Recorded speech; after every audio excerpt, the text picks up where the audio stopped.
నమస్కారం, welcome to I dream ధర్మ మార్గం కార్యక్రమానికి స్వాగతం. నేను మీ విజిత.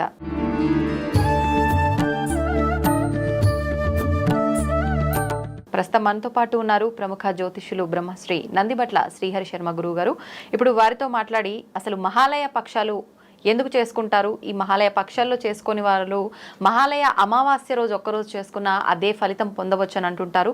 ఎందుకు ఈ అమావాస్య రోజు ప్రత్యేకించి మహాలయ అమావాస్య రోజే చేయాలి ఇటువంటి కార్యక్రమాలు, దీనికి సంబంధించి మరిన్ని విషయాలు ఇప్పుడు గురుగారితో మాట్లాడి తెలుసుకునే ప్రయత్నం చేద్దాం. నమస్కారం గురుగారు. వాగర్థవివ సంపృక్తౌ వాగర్థ ప్రతిపత్తయే జగతః పితరౌ వందే పార్వతీ పరమేశ్వరౌ. సదాశివ సమారంభాం శంకరాచార్య మధ్యమాం అస్మదాచార్య పర్యంతం వందే గురు పరంపరాం. ఆదిత్యాయ చ సోమాయ మంగళాయ బుధాయ చ గురుశుక్ర శనిభ్యశ్చ రాహవే కేతవే నమః. శృంగేరి జగద్గురు పీఠాధిపతులకి, కంచి పీఠాధిపతులకి నమస్కారములు తెలియజేసుకుంటూ కార్యక్రమాన్ని ప్రారంభిద్దాం. గురుగారు, మహాలయ పక్షాలు అని, మహాలయ పక్షాల్లో చేయలేకపోయినా ఈ 15 రోజుల్లో ఆఖరణ మహాలయ అమావాస్య రోజు కనుక చేస్తే అంతే ఫలితం పొందుతాము అని చెప్పి అంటుంటారు. అసలు ఎందుకని ఈ పిండ ప్రదానాలు ఇలాంటివన్నీ మహాలయ అమావాస్య రోజే చెయ్యాలి? ఏంటి అసలు విశిష్టత ఆ రోజుకి? ప్రధానంగా వీక్షించేటువంటి ఐ డ్రీమ్ ప్రేక్షకులు గమనించాల్సిన అంశం ఏంటంటే, ఇది మన ప్రతి వ్యక్తి యొక్క జన్మ సార్థకతని పొందేటువంటి ప్రయోజనాన్ని సూచించేటువంటి మార్గంగా ఈ వీడియో ఉండబోతుంది. కాబట్టి ఆశాంతం ఈ వీడియోని వీక్షించండి. మీకు ఏదైనా సందేహాలు ఉన్నా చక్కగా అన్నీ నివృత్తి చేయబడతాయి ఈ వీడియోలో. 10 మందికి షేర్ చేయండి. ఎందుకనంటే ఇది అన్ని విషయాల కంటే కూడా అత్యంతమైనటువంటి యోగదాయకమైన విషయం. ఇక మనం గమనించుకున్నట్లయితే మహాలయ పక్షాల్లో పితృ కార్యక్రమాలమ్మ. అసలు భాద్రపద పౌర్ణమి తదనంతరం భాద్రపద కృష్ణ పాడ్యమి నుంచి మొదలుకొని భాద్రపద అమావాస్య వరకు ప్రతిరోజు పిండ ప్రదానము, తర్పణము, స్వయం పాకము ఇవన్నీ కూడా చేయమని శాస్త్రం చెప్పింది. అయితే కొంతమంది సాంప్రదాయ కుటుంబంలో తమ తండ్రి గారు, తల్లిగారు చనిపోయినా తండ్రి గారికి మాత్రమే పెట్టమని శాస్త్రం. ఎందుకంటే తండ్రి గారికి పెడితే తల్లి వస్తారు, చనిపోయిన సోదరులు వస్తారు, సంతానం వస్తారు. ఎవరైనా తండ్రి గారికి సంబంధించి పెడితే ఆ యొక్క కుటుంబంలోనే వాళ్ళందరూ వస్తారు. మామూలు రోజుల్లో ప్రత్యేకించి చనిపోయిన తల్లి తిథికి, తండ్రి తిథికి పెడితే ఈ యొక్క పితృపక్షాలలో తండ్రి తిథికి పెడితే సర్వమైనటువంటి అందరికీ వస్తుందని శాస్త్రం. కాబట్టి ప్రత్యేకమైన తిథి రోజున కూడా తండ్రికి పెట్టుకోవాలి. అయితే ఇప్పుడు రోజులు బాగా దగ్గరగా వచ్చేసేసి పితృపక్షాల్లో అమావాస్య 2వ తారీఖు రోజున ఏర్పడుతుంది. కాబట్టి ఈ సమయానికి ఇప్పటికీ కూడా చాలామందికి ఈ యొక్క అవకాశం లేకుండా పోయింది అసలు పితృపక్షాలలో. కాబట్టి 2వ తారీఖు రోజున ఖచ్చితంగా పిండ ప్రధాన కార్యక్రమం, తర్పణాది కార్యక్రమం తండ్రి వైపు 3 తరాలు, తల్లి వైపు 3 తరాలు, లేదా భర్త వైపు 3 తరాలు, భార్య వైపు 3 తరాల్లో మరణించిన వారి యొక్క ఆత్మతృప్తి కోసం, ఆకలి దప్పుల కోసం ఈ యొక్క పిండ ప్రధాన కార్యక్రమం కనీసం ఈ యొక్క పితృపక్షాల్లోనైనా చేయమని చెప్పబడి ఉంది. ఎందుకు చేయాలి, అసలు చేయాల్సిన అవసరం ఏముంది? బ్రతికున్నప్పుడే చాలా గొప్పగా చూసుకుంటే సరిపోతుంది కదా, వాళ్ళు చనిపోయిన తర్వాత మళ్ళీ చేయాల్సినటువంటి అవసరం ఏముందని చాలామంది వీక్షిస్తుంటారు. చాలామంది మనసులో అనుకుంటుంటారు. కానీ ఇక్కడ గమనించాల్సిన అంశం ఏంటంటే, తల్లిదండ్రులమ్మ వాళ్ళ రుణాన్ని మనం తీర్చుకోలేం. ఎందుకనంటే తల్లి చేసే సేవ అసామాన్యమైనటువంటిది. మనం ఘాటుగా చెప్పాలి అంటే మన పని మనం చేసుకోగలిగేటువంటి స్థితి వచ్చేంత వరకు తల్లి మనకు సేవలు చేస్తుంది. మరి అటువంటి సేవ ప్రేమతో చేస్తుంది. నాకేదో వీడు భవిష్యత్తులో పెరిగి పెద్దయి నాకు ఇంట్లో కూర్చోబెట్టి తినబెడతాడు అనే లాభంతో చేయదు. నా కడుపున నా సంతానం అని చెప్పి ప్రేమ చేసి ఆ తల్లి సేవ చేస్తుంది. ఆ తల్లి రుణాన్ని ఎలా తీర్చుకోగలుగుతాం? తండ్రి సేవ కూడా చాలా గొప్పదమ్మా. కనిపించని ప్రేమ తండ్రిది. నాకు ఐఫోన్ కావాలి నాన్న, బైక్ కావాలి నాన్న, నాకు మంచి కాలేజీలో సీట్ కావాలి నాన్న అంటే ఆ తండ్రి ఎలా కష్టపడుతున్నాడో, అప్పు తెస్తున్నాడా, ఇంకే రకమైన కష్టపడుతున్నాడా తెలియదు. కానీ కొడుకుకు, బిడ్డకి అడిగిన విధంగానే వెంబడి తెచ్చిస్తున్నాడు. కాబట్టి అటువంటి తండ్రి ప్రేమని నువ్వు ఎలా తీర్చుకోగలుగుతావు? కాబట్టి వీక్షించేటువంటి ఐ డ్రీమ్ ప్రేక్షకుల్లో అబ్బాయిలైనా అమ్మాయిలైనా మీ తల్లిదండ్రులని వాళ్ళు బ్రతికున్నంత వరకు మీరు వాళ్ళ రుణాల్ని తీర్చుకోలేరు. ఎందుకంటారా? తండ్రి అభిమానస్తుడు. తనకేదైనా అవసరం వస్తే తాను సంపాదించుకున్న సొమ్ములోనైనా కానీ, లేదా తనకొచ్చే పెన్షన్లోనైనా కానీ ఖర్చు పెట్టుకొని తన భార్యకి తనకి ఖర్చు పెట్టుకుంటాడు తప్ప, అరే నువ్వు పెంచి పెద్ద చేశాను నిన్ను, కాబట్టి నువ్వు ఇంతటి వాడవయ్యావంటే నేను చేయబట్టే అని చెప్పి నా అవసరానికి ఒక 10,000 ఇవ్వరా, 1,00,000 రూపాయలు ఇవ్వరా అని చెప్పి అడగడు. అభిమానస్తుడు. కాబట్టి తాను బ్రతికున్నంత వరకు తన భార్యకి తనకి తన తర్వాత తన భార్యకి కూడా తన సంపాదించిన సొమ్ములోనే ఖర్చులు వెళ్ళదీసుకోమంటాడు తప్ప దేహి అని కొడుకు దగ్గర చాచి ఎరగరు తల్లిదండ్రులు. అంతటి గొప్పవాళ్ళు. పెట్టడమే తెలిసినటువంటి తల్లిదండ్రులు తీసుకోవడం తెలవదమ్మా. ఎక్కడైనా ప్రపంచంలో ఎక్కడైనా చెడ్డ సంతానం ఉంటుంది కానీ చెడ్డ తల్లిదండ్రులు ఉండరు. దొంగ కూడా తన కొడుకుని బిడ్డని మంచిగానే చూసుకుంటాడు. కాబట్టి ఇటువంటి తల్లిదండ్రుల రుణాన్ని తీర్చుకునే అవకాశం వాళ్ళు చనిపోయిన తర్వాత వాళ్ళ పేరు మీద చేసుకునేటువంటి పిండ ప్రధాన కార్యక్రమం. కాబట్టి పిండ ప్రధాన కార్యక్రమం తప్పకుండా చేయాలి. అసలు వాళ్ళు ఏ సంవత్సరం, ఏ నెల, ఏ మాసము, తెలుగు మాసం ఇంగ్లీష్ కాదు, ఏ మాసము ఏ తిథి రోజున, పౌర్ణమి తర్వాతన అమావాస్య తర్వాతన చనిపోయారో తెలుసుకొని ఆ తిథి వచ్చిన రోజున సాంప్రదాయ కుటుంబస్తులు అనగా యజ్ఞోపవీత ధారణ ఉన్నటువంటి బ్రాహ్మణ, క్షత్రియ, వైశ్య, పద్మశాలి, విశ్వబ్రాహ్మణ ఇలా యజ్ఞోపవీత ధారణ ఉన్నటువంటి వాళ్ళు అన్నప్రసాదంతో పిండ ప్రదానం చేస్తారు. యజ్ఞోపవీత తెలియని వాళ్ళ కోసమే ఈ యొక్క పితృపక్షాలు పెట్టింది. కాబట్టి అమావాస్య రోజున తెలియని వాళ్ళు ఏ తిథి రోజున ఎప్పుడు పోయారో తెలియని వాళ్ళందరూ కూడా ఈ అమావాస్య రోజున పిండ ప్రదాన కార్యక్రమం, తర్పణాది కార్యక్రమాలు, స్వయం పాక దానం అనేటువంటిది ఖచ్చితంగా చేసుకోవాలమ్మా. ఓకే. అయితే గురువుగారు ఏ పని చేయాలన్నా అది శుభకార్యమైనా సరే ఏ కార్యమైనా పెద్దవాళ్ళు అంటూ ఉంటారు ఇది మాకు ఆచారం లేదు అని చెప్పి. ఈ పిండ ప్రదానం విషయానికి వస్తే కూడా కొంతమంది ఇది మాకు అసలు మా ఇంట్లో లేదు, మా ఆచారం కాదు, లేకపోతే మాకు వంతన లేదు, ఇలా రకరకాలుగా చెప్తుంటారు. అలా నమ్మే వాళ్ళు ఓన్లీ స్వయం పాకం ఒక్కటి ఇస్తే సరిపోతుందా? అంతటి ఫలితాన్ని పొందే అవకాశం ఉంటుందంటారా? ఇక్కడ ఏంటంటేనమ్మా, ఆకలి దప్పులు మనలాగానే గతించినటువంటి ఆత్మలకు ఉంటాయి. సో ఇక్కడ తన కుటుంబంలో తన వారసుడు, తన కొడుకు తల్లిదండ్రుల కోసం విడిచబడేటువంటి పిండ ప్రదానాలు ఏవైతే ఉంటాయో ఆ యొక్క పుణ్యఫలాన్ని తీసుకుని నరకలోకంలో బాధపడుతున్నటువంటి వాళ్ళ ఆత్మకి కొంత శాంతి కలుగుతుంది. స్వర్గలోకంలో ఉన్నటువంటి వాళ్ళకి ఇంకా పుణ్యఫలం పెరిగి ఎక్కువ కాలం అక్కడ ఉండగలుగుతారు. అంటే సుఖభోగాలు అనుభవిస్తారు. కాబట్టి మాకు ఆచారం లేదు అని చెప్పడానికి లేదమ్మా. దానికి ప్రతిదానికి ఒక శాస్త్రం ఉంటుంది, ఒక గైడ్ లైన్స్ ఉంటాయి మానవ జీవితానికి.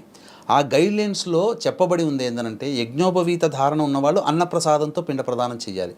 యజ్ఞోపవీత ధారణ లేని వాళ్ళు, మిగతా కులస్తులు ఖచ్చితంగా బియ్యం పిండితో కానీ, గోధుమ పిండితో కానీ, యవల పిండితో కానీ, మినప పిండితోనైనా కానీ ఈ యొక్క పిండ ప్రదానము తర్వాత తర్పణాది కార్యక్రమాలు, స్వయం పాక దానం ఎలాగో బ్రాహ్మడింట్లో భోంచేయడు కాబట్టి స్వయం పాక దానం చేయమని చెప్పింది.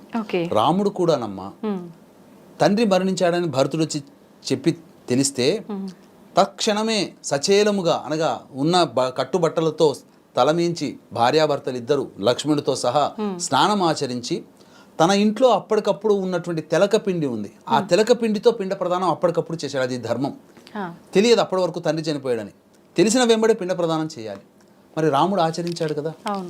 మరి రాముడి మార్గంలో మనం నడుస్తున్నప్పుడు మరి రాముడి ఆచారం, అది ఆచారం ఉంటేనే చేశాడా? శాస్త్రం చెప్పింది కాబట్టి చేశాడు, ధర్మం చెప్పబడింది కాబట్టి చేశాడు. కృతజ్ఞత. తల్లిదండ్రులకి నువ్వు ఇచ్చే రుణం ఇదేనమ్మా. ఇప్పుడు చనిపోయిన తిథి రోజున బ్రాహ్మడికి వస్త్రదానం చేస్తారు, కొంతమంది ఆచారం ఉంటుంది. ఈ వస్త్రదానం చేయగానే చనిపోయిన తండ్రికి ఏమైనా బట్టలు వచ్చేసేస్తాయని అంటారు. వాస్తవాన్ని గమనించాల్సింది ఏంటంటే ఈ పిండ ప్రదానం కానీ, స్వయం పాక దానం కానీ, వస్త్రదానం కానీ, ఏవైనా కొన్ని వస్తువులు అనేటువంటివి దానం చేస్తారు, షోడశ దానాలు. ఈ దానాలలో ఉన్నటువంటి ఆంతర్యం ఏంటంటే మరణించిన వాళ్ళు మళ్ళీ జన్మించక తప్పదు. వాళ్ళు ఎక్కడ జన్మ ఎత్తినా వీళ్ళు సంవత్సరంలో ఒకరోజు చేయడం వల్ల జన్మ ఎత్తినటువంటి వాళ్ళకంటే పితృదేవతల కాలానికి మన కాలానికి తేడా ఉంది. 6 నెలలు ఈజ్ ఈక్వల్ టు వాళ్ళకొక పగలు, మనకు 6 నెలలు ఈజ్ ఈక్వల్ టు వాళ్ళకి ఒక రాత్రి. కాబట్టి సంవత్సరంలో ఒకరోజు చేయడం వల్ల వాళ్ళకి ఎక్కడైతే జన్మెత్తుతారో ప్రతి సంవత్సరం అన్నపానాదులకి లోటు లేకుండా, ప్రతి సంవత్సరం కూడా కట్టుబట్టలకి లోటు లేకుండా వాళ్ళు జన్మ ఎత్తిన ఏ కుటుంబంలో ఎక్కడ పుట్టింటారో తెలియదు. పునర్జన్మ అయితే ఉంది కదమ్మా, చాలా మంది ఇన్సిడెంట్లు మనం చూస్తున్నాం. కాబట్టి ఆ జన్మ ఎక్కడెత్తుతారో అక్కడ వాళ్ళకి అన్నపానాదులకి కట్టుబట్టలకి లోటు లేకుండా జీవితం గడిచిపోతుంది. ఇది సూత్రం. కాబట్టి ఇది చేయవలసినటువంటి ధర్మం అమ్మ. అయితే ఇప్పుడు స్వయం పాకం అని మాట్లాడుకున్నాం కదా గురుగారు, ఏమి ఇవ్వాలి అసలు స్వయం పాకంగా? స్వయం పాక దానములో ప్రధానముగా మనకు తోటకూర. ఎందుకని ప్రత్యేకంగా తోటకూర? తోటకూర అని ఎందుకని అన్నారంటే ఆకుకూరలో చాలా మంది అనేకం ఇస్తారు, కానీ శాస్త్రం ప్రకారం చెప్పబడినటువంటి తోటకూర, కాయగూరల్లో బెండకాయ, దొండకాయ, అరటికాయ, ఇవి గడ్డల్లో కందగడ్డ ఇవ్వవచ్చు, ఆలుగడ్డలు ఇస్తుంటారు, టమాటాలు ఇస్తుంటారు, ఇవి ఇవ్వకూడదు శాస్త్రం ప్రకారం. అలాగే ఆవాలు, జీలకర్ర, గళ్ళ ఉప్పు, బెల్లము, పాలు, పెరుగు, నెయ్యి, ఎండు మిరపకాయలు, పచ్చి మిరపకాయలు ఇవ్వకూడదు, ఎండు మిరపకాయలు ఇవన్నీ ఇవ్వచ్చు, ఖర్జూరము, తమలపాకులు, వక్కలు, అలాగే ఈ సంబంధించినటువంటి వస్తువులు, కొన్ని ఇంట్లో ఉపయోగపడేటువంటి వస్తువులు, ఆవు నెయ్యి, నూనె, ఇట్లాంటి పదార్థాలు బ్రాహ్మడి ఇంటి యొక్క దాంట్లో వస్తువుకి ఉపయోగించుకునేటువంటి వస్తువుల్ని ఇవ్వవచ్చమ్మా. ఇంకా చెప్పబడి ఉంది ఏంటంటే ఒక 3 వస్తువులు కనుక ఖచ్చితంగా పెడితే 1000 రకాలైనటువంటి కూర, ఆకుకూరలు, కాయగూరలు పెట్టిన ఫలితం వస్తుంది. ఏమావనంటే నల్లేరు, పనసకాయ, తర్వాత కాకరకాయ. నల్లేరు అంటే నల్లేరు మీద నడక అని అంటుంటారు కదా. ఎందుకంటే నల్లేరు అనేది వృక్షము. అవి మనకు దేంట్లో వాడతారనంటే ఈ నరాలు గట్టిపడడానికి, ఎముకలు గట్టిపడడానికి వాడతారు. అవి తింటే గనక నర వ్యవస్థ చాలా మంచిగా అవుతుంది, ఎముకలు కూడా తొందరగా అతుక్కుంటాయి. కాబట్టి నల్లేరు అని చెప్పబడి ఉంది. కాడల్లాగా ఉంటుంది ఆ నల్లేరు కాయకూర. తర్వాత కాకరకాయ, పనసకాయ, ఈ 3 వస్తువులు కనుక ఇచ్చినట్లయితే, మళ్ళీ గుమ్మడికాయ కూడా ఇవ్వవచ్చు, 1000 రకాల కూరగాయలు ఇచ్చినటువంటి ఫలితం మనకు కలుగుతుంది. ఓకే. అయితే గురుగారు, ఇందాక మీరు రాముడు, సీత ఇద్దరు తన తండ్రి మరణ వార్త తెలియగానే పిండ ప్రదానం చేశారు అని చెప్పన్నారు. అంటే అక్కడ సీతాదేవి కూడా పిండ ప్రదానం కార్యక్రమంలో పాల్గొన్నారా? కార్యక్రమంలో పాల్గొనడం అంటేనమ్మా, ఇక్కడ చాలా మందికి వచ్చేటువంటి సందేహం ఏంటంటే ఆడవాళ్ళు చేయొచ్చా అనుకుంటారు. ఆడవాళ్ళు చేయకూడదు. ఇక్కడ వాస్తవానికి శాస్త్ర ప్రకారము చాలా మంది ఏంటంటే రాజకీయ నాయకురాలు ఎవరో తన తల్లి తండ్రి చనిపోతే తనే తలకొరివి పెట్టింది, దాన్ని ఆదర్శంగా తీసుకొని చాలా మంది చేస్తున్నారు. కానీ శాస్త్రం ప్రకారం ఏంటంటే స్త్రీకి ఈ యొక్క అంత్యేష్టి కర్మలకి అధికారము లేదు. అంత్యేష్టి కర్మలు అంటే చనిపోయిన తర్వాత చేసేటువంటి కర్మలకి, పిండ ప్రదానానికి అర్హత లేదు. కాకపోతే స్త్రీ ప్రాముఖ్యత ప్రతి దాంట్లో మన ఆచారంలో ఉందమ్మా. ఇక్కడ మగవాడు తన తల్లికి కానీ తండ్రికి కానీ పిండ ప్రదానం చెయ్యాలి లేదా పితృ కార్యక్రమాలు చెయ్యాలి అని అనుకున్నప్పుడు భార్య చక్కగా స్నానం ఆచరించి మడిబట్ట కట్టుకొని ఆ చనిపోయినటువంటి వ్యక్తి యొక్క ఫోటో దగ్గర దీపారాధన చేసిన తర్వాత మాత్రమే భర్తకి పిండ ప్రదానం చేసే అర్హత లభిస్తుంది. చాలామంది ఏం చేస్తారంటే మగవాళ్ళు కూర్చొని పిండ ప్రదానాలు ఇవన్నీ చేస్తుంటారు, కానీ తప్పది. భార్య, కోడలు ప్రధాన పాత్రధారి కాబట్టి కోడలు దీపారాధన చేసిన తర్వాతనే పిండ ప్రదానం చేసే అర్హత కొడుక్కొస్తుంది. అంత పర్యంతం రాదు. అది చేసినా పితృదేవతలు స్వీకరించరు. అందుకనే స్త్రీకి ప్రముఖ ప్రాధాన్యత ఇచ్చారు. పిండ ప్రదానం చేయకూడదని చెప్పినా ఆమె మొదలు పెడితేనే ఈయనకు అధికారం వస్తుంది. ఇక్కడ స్త్రీకి కూడా సమాన అర్హత ఇచ్చినట్టే కదా. అవును అది. ఓకే. అయితే గురుగారు, ఇప్పుడు ఇలాంటి కార్యక్రమాలు చేసేటప్పుడు ప్రత్యేకించి ఆడవాళ్ళకి వీలు పడని ఆ 4 రోజులు ఏదైతే ఉందో అటువంటి సిచ్యువేషన్లో కనుక ఉంటే ఇంట్లో ఇలాంటి కార్యక్రమాలు చేయొచ్చు అంటారా? చేయకూడదమ్మా. ఎందుకంటే ఇక్కడ స్త్రీ అంటే భార్య చేసేటువంటి పిండ ప్రదానం చేసేటువంటి కర్త ఎవరైతే ఉంటారో, యజమాని ఎవరైతే ఉంటారో అతని భార్య గనక బహిష్ఠురాలు అయితే అప్పుడు ఈ రజస్వల నియమం ఉంటుంది కాబట్టి, ఋతుక్రమం ఉంటుంది కాబట్టి పనికిరాదు. మరి ఒకవేళ ఆ రోజు పనికిరాని పక్షంలో, కుదరలేదు ఆ రోజు చేయడానికి పనికిరాదన్నారు, అలా ఉంటే మరి మళ్ళీ ఏ రోజున చేస్తే ఇంతటి పుణ్యం పొందే అవకాశం ఉంటుంది? వాస్తవమేనా. ఇప్పుడు ఎందుకంటే చాలా మందికి ఆ యొక్క అక్టోబర్ 2వ తారీఖు రోజున ఈ యొక్క అమావాస్య, భాద్రపద అమావాస్య వస్తుంది. ఆ రోజున చేసుకోలేరు, కొన్ని కారణాల వల్ల చేయలేరు. మరి అటువంటప్పుడు ఎలా? ఇప్పుడు రజస్వల అయినటువంటి ఋతుమతి అయినటువంటి ఆడవాళ్ళు ఉండడం వల్ల చేసుకోలేరు, బిజీ స్కెడ్యూల్లో ఉండడం చేసుకోలేరు, అనారోగ్యం వచ్చి చేసుకోలేరు, అయ్యో మా నాన్నకు చేసుకోలేకపోతేనే, మా అమ్మకి చేసుకోలేకపోతేనే బాధపడే వాళ్ళు కూడా ఉంటారు. అటువంటి వాళ్ళకి ఏంటంటే పితృదేవతలు ఈ భాద్రపద మాసం పాడ్యం నుంచి మొదలుకొని ఆ వారసుడి ఇంటి ముందర గుమ్మం దగ్గర ఎప్పుడు పిండ ప్రదానం చేస్తాడా, ఎప్పుడు తర్పణాలు వదులుతాడా, ఆ పుణ్యఫలాన్ని ఎప్పుడు తీసుకొని పోయి ప్రశాంతంగా ఉందామా అని చెప్పి ఎదురు చూస్తుంటారు. ఎప్పటి వరకు ఎదురు చూస్తుంటారట? ఆశ్వీజ మాసం అమావాస్య వరకు ఎదురు చూస్తుంటారట. కాబట్టి ఆశ్వీజ అమావాస్య రోజునైనా కానీ ఈ యొక్క పిండ ప్రదాన కార్యక్రమం చేసిన వాళ్ళకి ఈ పితృపక్షాల్లో చేసినటువంటి పుణ్యఫలం దక్కుతుంది. కాబట్టి దీన్ని దృష్టిలో పెట్టుకుని ఈ అక్టోబర్ 2వ తారీఖు రోజున చాలా మంది చేసుకోలేరు. కాబట్టి మన పీఠం ఆధ్వర్యంలో ఈ యొక్క పిండ ప్రదాన కార్యక్రమం, తర్పణాది కార్యక్రమాలు అనేటువంటివి తండ్రి వైపు 3 తరాలు, తల్లి వైపు 3 తరాల్లో మరణించిన వారి ఆత్మతృప్తి కోసం ఈ అక్టోబర్ 2వ తారీఖు రోజున మన పీఠం ఆధ్వర్యంలో జరపబడుతుంది. అవకాశం ఉన్న వాళ్ళు కార్యక్రమం తదనంతరం కాంటాక్ట్ చేసి గోత్రనామాలు నమోదు చేసుకోవచ్చు. ఓకే గురుగారు, ముఖ్యంగా ఈసారి మనకు ఆ రోజున గ్రహణం కూడా ఉంది, సూర్యగ్రహణం. అంటే మన దగ్గర లేకపోయినా ఆ ప్రభావం అయితే అయితే కొన్ని రాసుల వారికి ప్రత్యేకంగా ఉంటుంది అని చెప్పి మాట్లాడుకున్నాం. మరి ఆ గ్రహణం రోజున ఈ మహాలయ అమావాస్యకు సంబంధించిన పితృ కార్యక్రమాలు చేయొచ్చు అంటారా? ఈ గ్రహణం మన భారతదేశంలో కనిపించదు కాబట్టి కనిపించినటువంటి గ్రహణానికి సంబంధించి ఆచారాలు నియమాలు పాటించడం అవసరం లేదు. కాబట్టి మన భారతదేశంలో ఉన్న వాళ్ళు యథావిధిగా ఈ యొక్క సంబంధించినటువంటి అమావాస్య రోజున పిండ ప్రధాన కార్యక్రమాలు, తర్పణాది కార్యక్రమాలు, స్వయం పాక దానాలు ఇచ్చుకోవడం చేసుకోవచ్చు. అయితే మన భారతీయులు విదేశాల్లో ఉన్నారు. ముఖ్యంగా ఈ గ్రహణ ప్రభావం అనేటువంటిది America, Canada, Mexico, New Zealand, Australia, Brazil, Uruguay, Paraguay, Chile ఇలాంటి దేశాలలో మన భారతీయులు ఉన్నారు. కాబట్టి అక్కడ ఉన్నటువంటి అమెరికాలో, ముఖ్యంగా అమెరికాలో ఉన్నటువంటి ప్రాంత వాస్తవ్యులకి గ్రహణం ఉంటుంది కాబట్టి ఆ రోజున పిండ ప్రదానం చేయకూడదు. కాబట్టి తెల్లవారి పిండ ప్రదానం అక్కడ అవకాశం ఉంటే చేయొచ్చు, కానీ అది భోగభూమి, కర్మభూమి కాదు. కాబట్టి పిండ ప్రదానం కార్యక్రమం అనేటువంటిది మన ఎక్కడైనా కానీ ఇండియాలో ఎవరైనా చేయించే వాళ్ళు ఉంటే వాళ్ళ ద్వారా చేసుకోవచ్చు. దీన్ని దృష్టిలో పెట్టుకొని మన పీఠం ఆధ్వర్యంలో అమెరికాలో ఉన్న వాళ్ళు కూడా ఈ యొక్క పిండ ప్రదాన కార్యక్రమం ఆ 2వ తారీఖు రోజున అమెరికాలో, బ్రెజిల్లో, మెక్సికో, కెనడా, ఆస్ట్రేలియా, న్యూజిలాండ్లో ఉన్న వాళ్ళు చేసుకోకూడదు. కాబట్టి వాళ్ళ కోసం ప్రత్యేకించి బ్రాహ్మణుని కర్తగా పెట్టి అక్టోబర్ 2వ తారీఖు రోజున మన పీఠం ఆధ్వర్యంలో పిండ ప్రదాన కార్యక్రమాలు, తర్పణాది కార్యక్రమాలు జరపబడుతున్నాయి. కాబట్టి అవకాశం ఉంటే మీరు కూడా గోత్రనామాలు నమోదు చేసుకోవచ్చు. ఓకే గురువుగారు, ప్రత్యేకించి మనకు ఆ రోజు నిత్యం దీపారాధన చేసే అలవాటు ఉన్న వాళ్ళు ఉంటారు. మరి ఆ రోజు చూసుకుంటే మహాలయ అమావాస్య పితృ కార్యక్రమాలకి చాలా ప్రసిద్ధి పొందిన రోజు, ప్లస్ సూర్యగ్రహణం కూడా ఉంది. మరి నిత్య దీపారాధన ఆ రోజు చేయడానికి అవకాశం ఉంటుందంటారా? అసలు చేయొచ్చు అంటారా? యథావిధిగా మనం చేసుకునేటువంటి నిత్య కార్యక్రమ, నైమితిక కార్యక్రమాలకి ఎటువంటి లోటుపాట్లు చేయకూడదమ్మా. ఖచ్చితంగా ఆ రోజున ఇంట్లో దీపారాధన, పొద్దున్నే దీపారాధన చేసుకొని నిత్యం పూజ చేసుకునే వాళ్ళు పూజ చేసుకోవచ్చు. కానీ ఇంటి ముందర ముగ్గు వేయకూడదు. పిండ ప్రదానం చేసేటప్పుడు ఇంటి ముందర ముగ్గు వేయకూడదు. ముగ్గు వేసామంటే దేవతాశక్తి వస్తుంది. ముగ్గు వేయలేదు అంటే పితృ కార్యక్రమం జరుగుతున్నట్టు అర్థం. పూర్వకాలంలో యతులు, సన్యాసులు, భిక్షగాళ్ళు, వారాలు చేసుకునే వాళ్ళు ఉంటారు కదా, వారాల అబ్బాయి అని అంటుంటారు కదా, ఇట్లాంటి వాళ్ళందరూ కూడా ఇంట్లోకి ప్రవేశించాలంటే ముందు ముగ్గు వేశారా లేదా అని చూసుకునేవాళ్ళు. ముగ్గు వేస్తే వాళ్ళ ఇంట్లో మంచి శుభకార్యంగానే ఉంది అని తెలుసుకొని ఆ ఇంటికి భిక్షకు వెళ్ళేవాళ్ళు.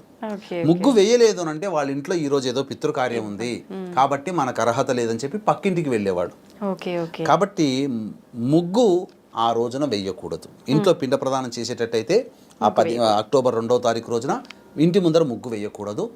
నియమం ప్రకారం ఇంట్లో దేవతార్చన, దేవతా పూజలు అన్ని నిత్య దీపారాధనలు చేసుకొని తర్వాత చేసుకోవచ్చు ఈ యొక్క పిండ ప్రదాన కార్యక్రమాలన్నీ. ఓకే గురుగారు, ముఖ్యంగా పితృదేవతలకు సంబంధించిన మనం ఏమి ఇవ్వాలనుకున్నా కూడా కృతజ్ఞత రూపంలో తర్పణాలు, పిండ ప్రదానం. అయితే చాలామంది కొన్ని ప్రాంతాల్లో ముఖ్యంగా వారి ఫోటోలు పెట్టుకొని వాళ్ళ ఫోటోల ముందర వారికి నచ్చిన పదార్థాలు వండి పెట్టుకొని అలా చేస్తూ ఉంటారు. నిజంగా చనిపోయిన వాళ్ళకు మనం భోజనం రూపంలో పెట్టింది వాళ్ళకు అందుతుందంటారా? ఫలితం ఉంటుందంటారా దానివల్ల? ఇక్కడ వాస్తవానికి వీక్షించేటువంటి ప్రేక్షకులు గమనించాల్సింది ఏంటంటే చాలామందికి విధి విధానాలు ఎలా చేసుకోవాలి పిండ ప్రదాన కార్యక్రమం అనేది తెలియకపోవడం వల్లనే.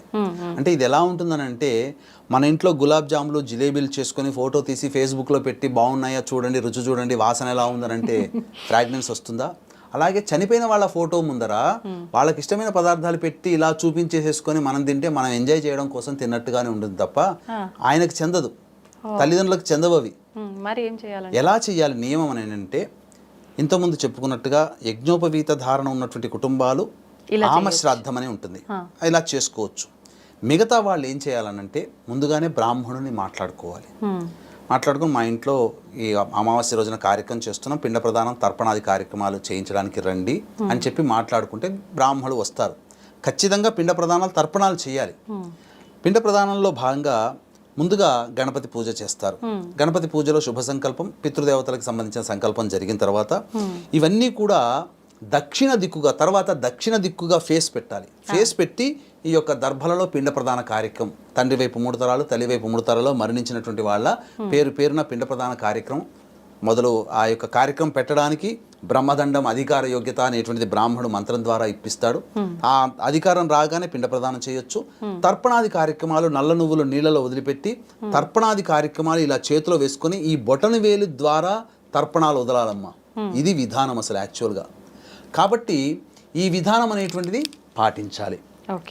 ఈ విధంగా చేసిన తర్వాత బ్రాహ్మడికి ఇంతకుముందు చెప్పుకున్నట్టుగా స్వయం పాక వస్తువులు ఇవ్వాలి. ఇచ్చే మీకు అవకాశం ఉంటే, శక్తి ఉంటే వస్త్రము, చెప్పులు, గొడుగు ఇవన్నీ కూడా దశదానాల్లో వచ్చేటువంటివి.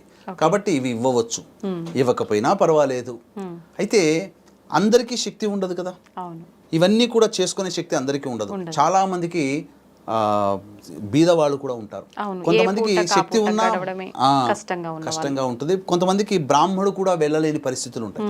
మరి అటువంటి వాళ్ళు ఏం చేసుకోవాలి అని అంటే, మీ అంతట మీరుగా చక్కగా సంకల్పం చేసుకొని గణపతి పూజకి నమస్కారం చేసుకొని సంకల్పం చేసుకొని నాకు బ్రాహ్మణి పెట్టుకునే శక్తి లేదు లేదా బ్రాహ్మడు లభ్యం కావట్లేదు, నేను మనస్ఫూర్తిగా నా యొక్క పితృదేవతల కోసం ఈ కార్యక్రమం చేస్తున్నానని చెప్పి సంకల్పం చేసుకొని చక్కగా ఆ దర్భలు చక్కగా ఇట్లా పరుచుకొని ఆ దర్భల మీద పిండం అనగా బియ్య పిండితో కానీ గోధుమ పిండితో కానీ ఎవల పిండితో కానీ మినపిండితో కానీ చేసిన పిండములు పెట్టుకొని ఆ యొక్క తండ్రి పేరు చెప్పి పిండం పెట్టడం.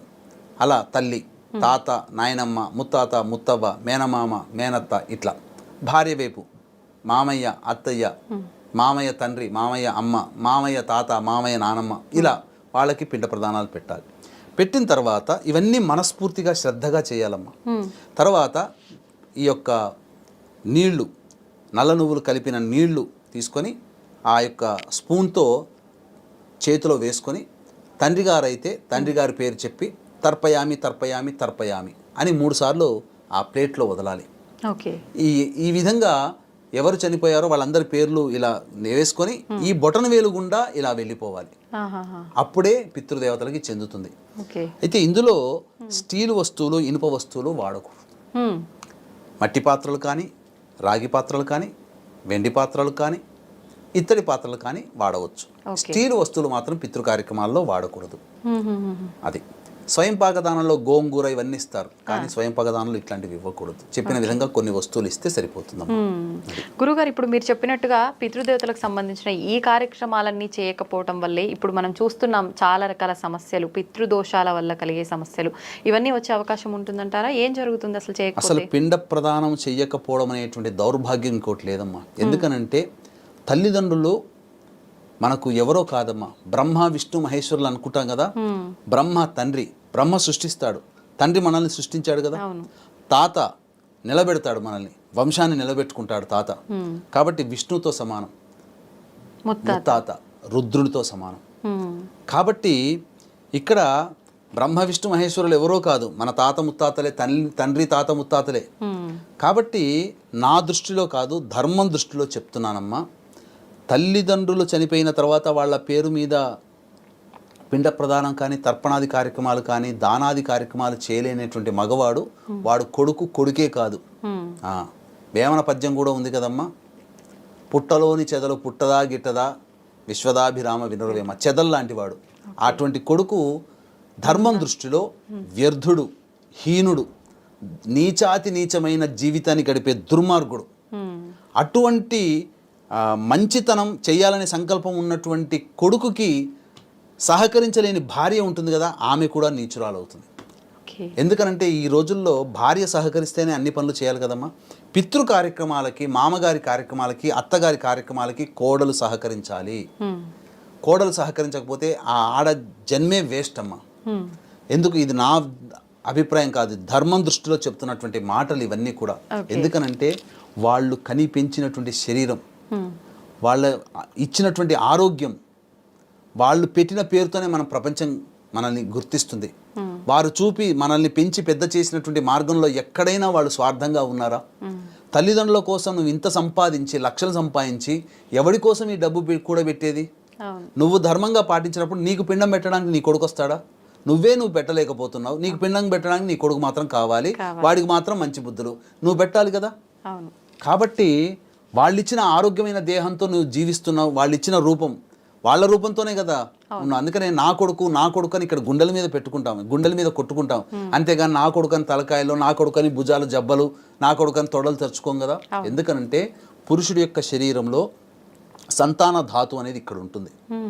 ఆ సంతాన ధాతువు ద్వారా ఆ ధాతువు ఈ యొక్క అధోభాగంలో ప్రవేశించి, కణంలో ప్రవేశించి, పురుష కణం ద్వారా స్త్రీ యొక్క అండంలో ప్రవేశం చేస్తుంది. అందుకనే ప్రతి సందర్భంలో నా కొడుకని ఇక్కడ కొట్టుకుంటాం, ఇక్కడ ఉంటుంది సంతాన ధాతువు. కాబట్టి గుండెల మీద కొట్టుకునేటువంటిది, అంతగా ప్రేమ పెంచుకున్నటువంటి తల్లిదండ్రులకి నువ్వు బ్రతికుండంగా రుణం తీర్చుకోలేవు. ఈ పిండ ప్రదాన కార్యక్రమం ద్వారానే రుణం తీర్చుకునేది. కాబట్టి నిజంగా నా జీవితంలో చాలామందిని చూశాను.